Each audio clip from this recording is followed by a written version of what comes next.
Hey, what's happening, guys? We're here in Lachine there with my friend Ed, and he gave me an idea that I should make a little video of this. I've been coming by this building for many years. It's a metal company, but it used to be known as the Dominion Bridge Building company, sorry, and that's what they would do. They would build bridges. And this Continental, I saw this car many years ago on a street nearby. Took a picture of it. Beautiful Mark V's, probably 77, 78, 79 maybe, I don't know. Then there's this guy here. Nice XJS from the 80s.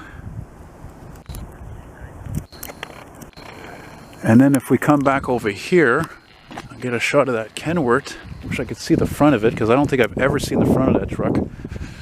So hang on, hang tight. Looking at that Lincoln again.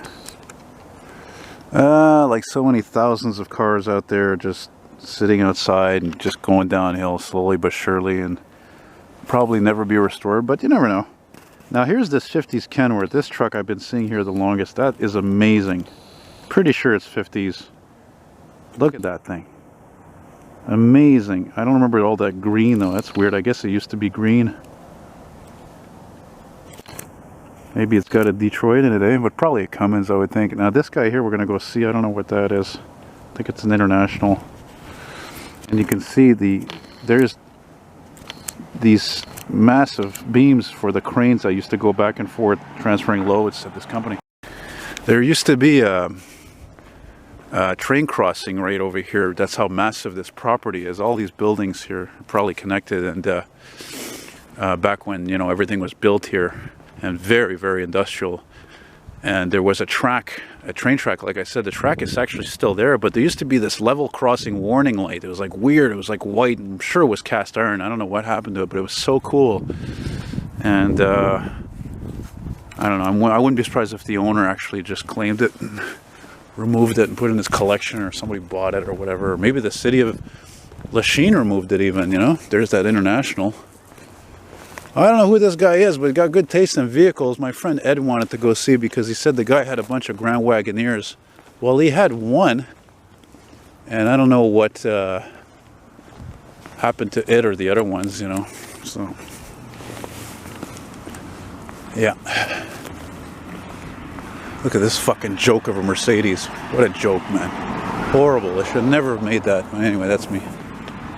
There's that International. 80s.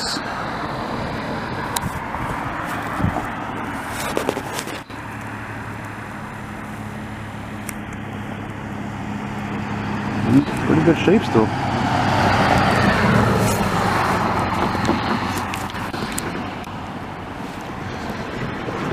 And just to show you again all this old industry here, just really cool. I mean, you could imagine all the types of movies and TV shows you could make there. That would be really cool, you know. So if we see anything else, I'll make sure to record it. The guy used to have an International Cargo Star though. Oh yeah, actually that's what I forgot. There's a couple other old things I saw here. He had this International Cargo Star cab over truck from the 80s or 70s. It was parked across the street here. I don't know where it went. The guy seems to shuffle these vehicles around, which actually is good, because when you move them around, you know, like I always say, you know, vehicles are like people. They need to exercise or else they rot or they rust, you know. So, again, here's the train track that's still here, or two of them. And like I said, there used to be a vintage crossing warning light. It was weird because it was white and it was right there. I wish I had gotten a picture of it, frankly, but what are you going to do? It's weird to see so many people walking around here, especially on a crappy day, especially in an area like this, you know.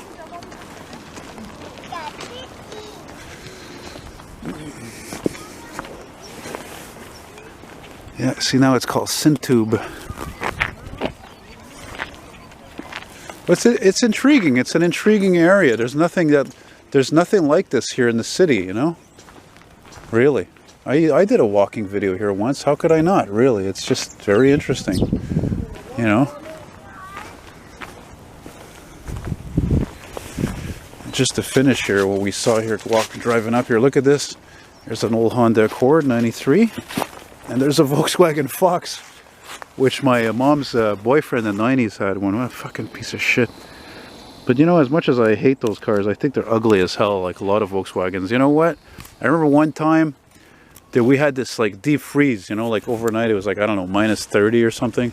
And my friend, he slept over, you know, at my I don't know, we were like whatever, 17, 18, and he had his parents' car, a Pontiac 6000 in 87. He even put a blanket over the engine. And it wouldn't start. My mom's car wouldn't start, but my mom's boyfriend's, that Volkswagen that Volkswagen Fox, it started right up. You know? So, well, that's about it. But anyway, thanks for watching. Bye-bye. Hey, look at this, what ended up Stumble and I. This is a rare Corvair Greenbrier 62 to 65 restorable condition. Look at this, graffitied all over it. These guys, they'll fucking graffiti anything, these retards. And the same engine as in my friend Ed's 63 Corvair.